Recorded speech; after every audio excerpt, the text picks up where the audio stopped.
Revival. Those two teams are pretty much on the back burner.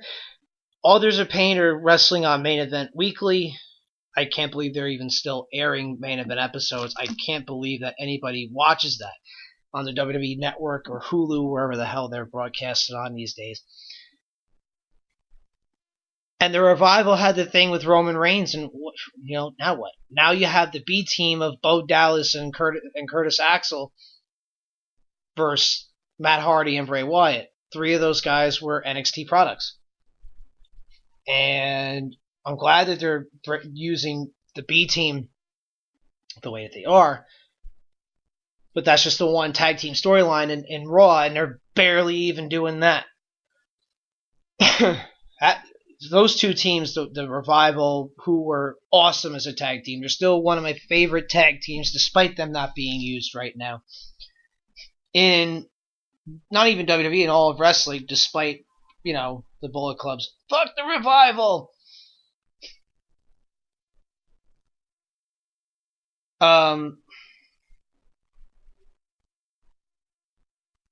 And the Authors of Pain, they're good. They did that whole big angle where they let go of Paul Ellering, and what have they done?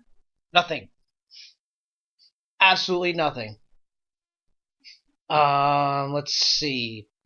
Ty Dillinger's another big disappointment. He was so over in NXT with the 10, 10, 10. You look at certain NXT shows, people will still count 10, 10, 10 when the referee's counting people out on the outside. People still know him, and he's still super over.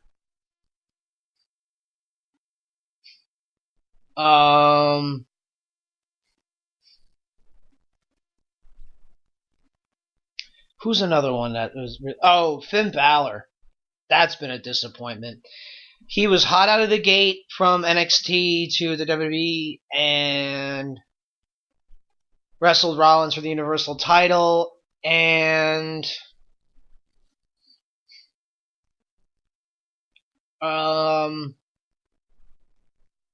after that, he never got a rematch for the title. Neither did Kevin Owens, but that's besides the point.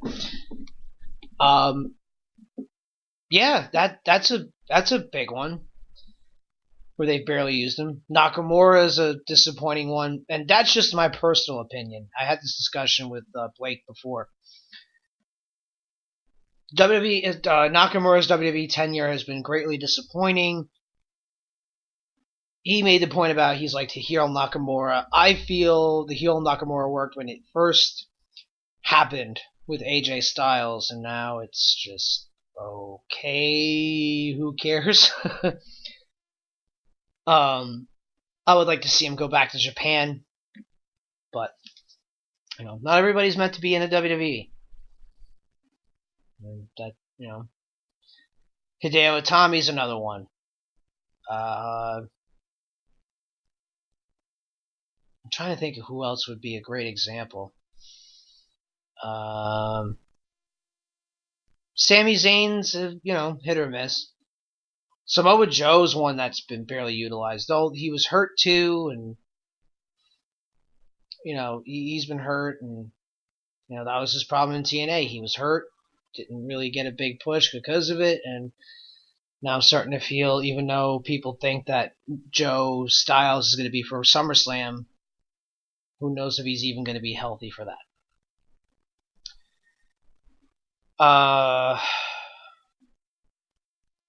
Trying to think of another one that really bothers me. Elias has been a bigger... Now, with all these failures, there have been great successes. Alexa Bliss didn't have that great of an NXT career, and I don't want to say that great, but... That's so nice. Just ask me what you'd like me to do, and wow. I'll try my best to help. I have the device in the room in which I do the broadcast from, and it picked up on it, and yeah, that was bad. So Bliss didn't have a great NXT run, but she's been one of the top female draws in WWE now. Elias another one that's been a big success story. Carmella's another one, which is shocking to me.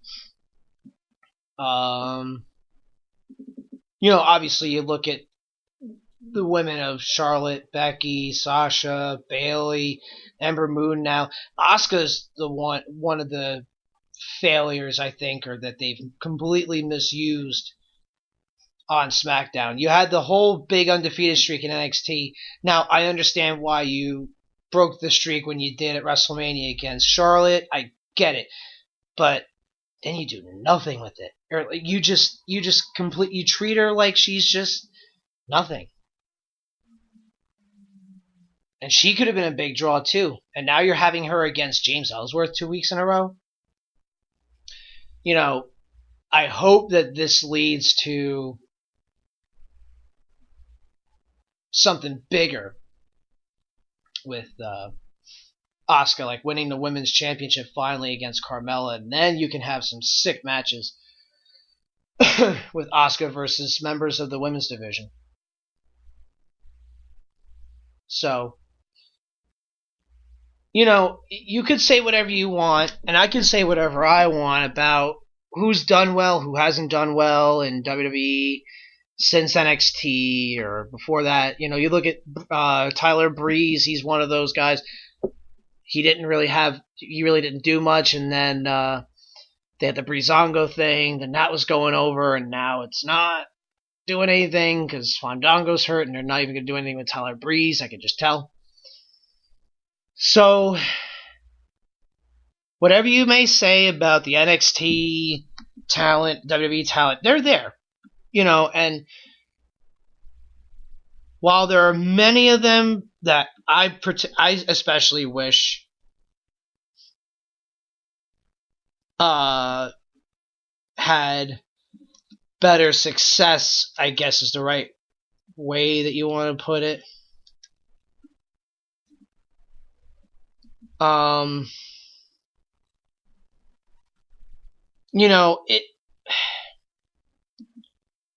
It sucks. I really wish, guys like Tyler Breeze too, and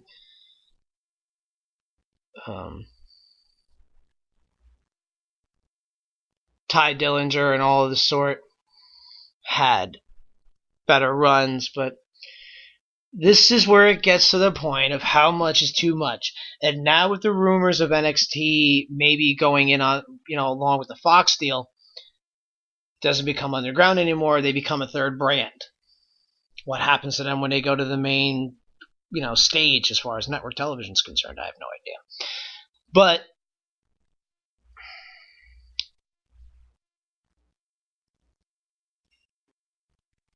I don't know what this day and age of wrestler determines themselves as successful, as a failure, as this, as that. Now, there's a lot of pro wrestlers out there on the independents, and many of them wish that they were in the position in which a lot of these guys and gals are at the Performance Center, at NXT, and even on WWE television. A lot of these old timers are saying that the guys and girls now are not as hungry, and they kind of are more worried about looking at their phones and what other people think of them versus trying to grab the brass ring and win over the office. You know what I mean? Like, in this day and age as wrestler, I don't know what determines success. I don't know what determines failures. And who am I to say that a person's tenure with the company has been a success or a failure? It's to the eye of the beholder. And to my eye, there have been many that have done better than others, or that I deemed have done better than others. And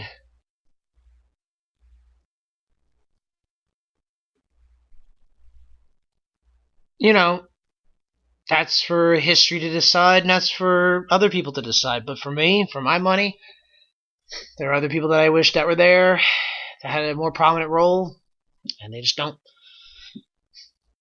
But while people bitch about this, that, and the other with NXT and WWE and everything else, there are many people who wish they were in that spot, And,